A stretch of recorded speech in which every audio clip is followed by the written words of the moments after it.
the front lines when it comes to protecting the big three, Senator Bernie Sanders of Vermont. Senator, great to have you with us on this Friday evening. Thank you. Good to be with you. How can we keep Social Security from being offered up in these financial negotiations when you have a president who is on record saying that he is open to change? How do you interpret that? How do you keep him out of the mix?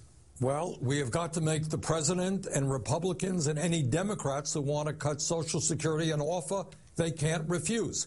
And that is tens of millions of people have got to make it very clear to Congress is Social Security has nothing to do with the deficit.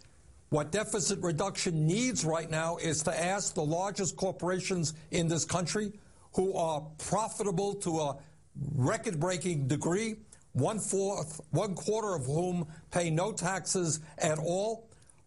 Their effective corporate tax rate is the lowest in many, many years.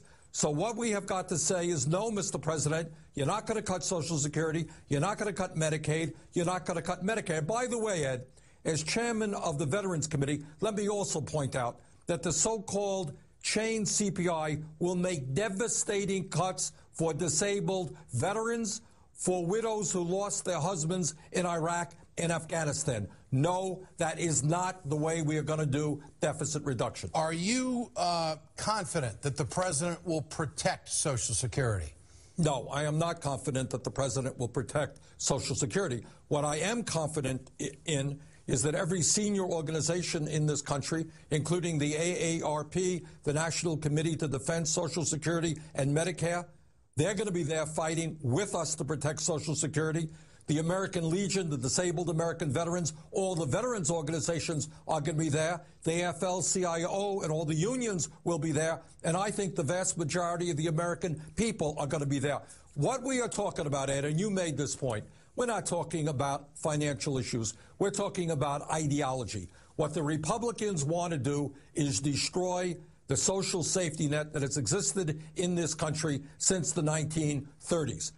They want to give more tax breaks to people who don't need it and decimate the programs that working families and the middle class desperately depend upon. This is a fight for the soul of America. It is a fight for the soul of the Democratic Party. The conservative editorial page of the Wall Street Journal thinks the debt ceiling threat is a bluff. They wrote today, you can't take a hostage you aren't prepared to shoot. Do you think Republicans are willing to shoot the hostage in this negotiation? Meaning? Well, yeah, what I think is that the employers of many of our Republican colleagues, Wall Street and the big money interests, know absolutely that if the United States, for the first time in its history, defaults, does not pay its debt, it could lead to an international financial crisis, which will be bad for Wall Street, which will be bad for big business, and I think they are telling the Republicans not to go down that path. Speaking of Wall Street, are you willing, and I keep hearing that you're going to